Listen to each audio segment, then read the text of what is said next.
just less than a week away, really, from those forced spending cuts. You know, the ones we narrowly avoided at the end of 2012. Now, at the time, they were not rather kicked around as the answer to kind of kick this down the road, put them off. But now we're at the end of the road. And if no deal is made this coming week, then the $85 billion in cuts take effect. Joining us now, as they do every week, CNN contributor Maria Cardona, Amy Holmes, anchor of Real News on the Blaze. Ladies, good to be with you. Good morning, Victor. Morning. Good to be here. I know typically Randy's here and it's the three ladies together, but allow me to jump in this week. Absolutely. All right, so welcome. Thank you. Let's start with you, Amy.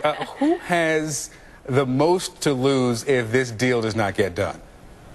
Well, I would say the American people. I don't mean to sound political, but a week from today, both Republicans and Democrats will have to swallow this idea of the sequester. Now, I don't actually share the president nor the Speaker of the House's fear over this. I actually favor spending cuts, but I think that they should be done smartly, not necessarily across the board as they would be done if they don't come to a deal. Look, we need to cut $85 billion this year. The GAO found that we could cut $200 billion just in duplicative spending. It's come out that we spend money on studies like World of Warcraft for elderly people. If we can't cut that, we can't cut anything. But we've heard the waste, fraud, and abuse argument many times, Maria. $200 billion Is there in 1 $200 year. billion? We should be able to cut that. Is there $200 billion really, Maria, that can be cut? I mean, we've heard waste, fraud, and abuse, and I think all the low-hanging fruit is already gone.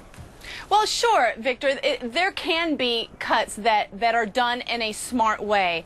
The problem here, though, is that Republicans are refusing not just to make the cuts smartly, but to make this whole issue, do it in a balanced way. And what I mean by that is that we can't cut our way to prosperity. We can't just continue to focus on cuts, cuts, cuts. There are some revenues and some increases that need to come to be part of this mix. And frankly, the majority of the American people, 75% actually, including Republicans across the board, agree that there should be tax increases by closing corporate loopholes and loopholes for millionaires and billionaires that they use to pay less taxes than their secretaries. Those should be put on the table. And the Republicans are making a very stark choice to let these cuts go through that would affect teachers and students and seniors and military folks and veterans and middle-class families because they're protecting these loopholes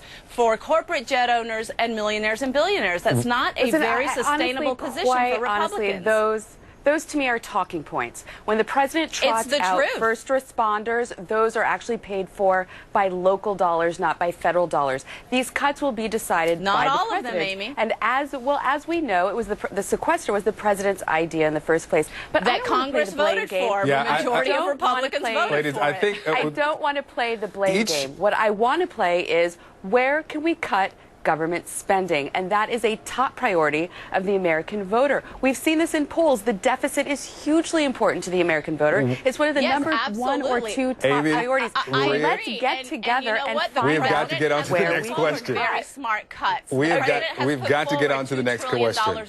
Each side is framing this up as the other side having ownership. We've got 6 days to see if they'll actually do something. I want to go to this next story. We talked about a few moments ago DOMA and this brief filed by the White House. Next month, the Supreme Court will hear the arguments in this case challenging the Federal Defense of Marriage Act. And yesterday, the Obama administration urged the court to strike down DOMA. But the question is here, does the administration's position really carry any weight with the court? Let's start with you, Maria. Well, I think it does, Victor, because clearly what we've seen is not just a change from this administration and from this president, but a change from the American people about where society is headed. I mean, let's make no mistake about this. We are talking about civil rights, about human rights, about the way that people are treated, and we're talking about going towards a place where those folks are treated equally, where our gay and lesbian brothers and sisters are able to enjoy the same rights as everyone everyone else. And so I do think while they may not have huge standing in terms of, you know, making sure that their decision is part of where the Supreme Court is going on this, yeah. I do think that it will have that it will sway and that it will be taken into consideration. Amy?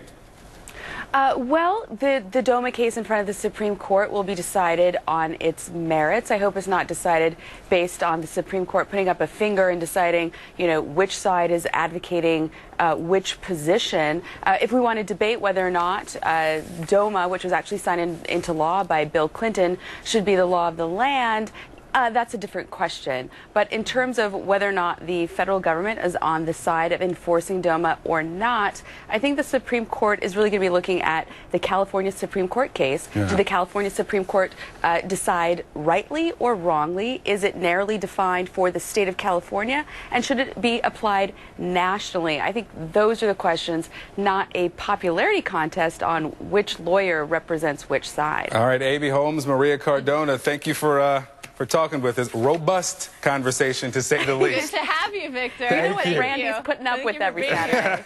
Right, exactly. All right, listen to this.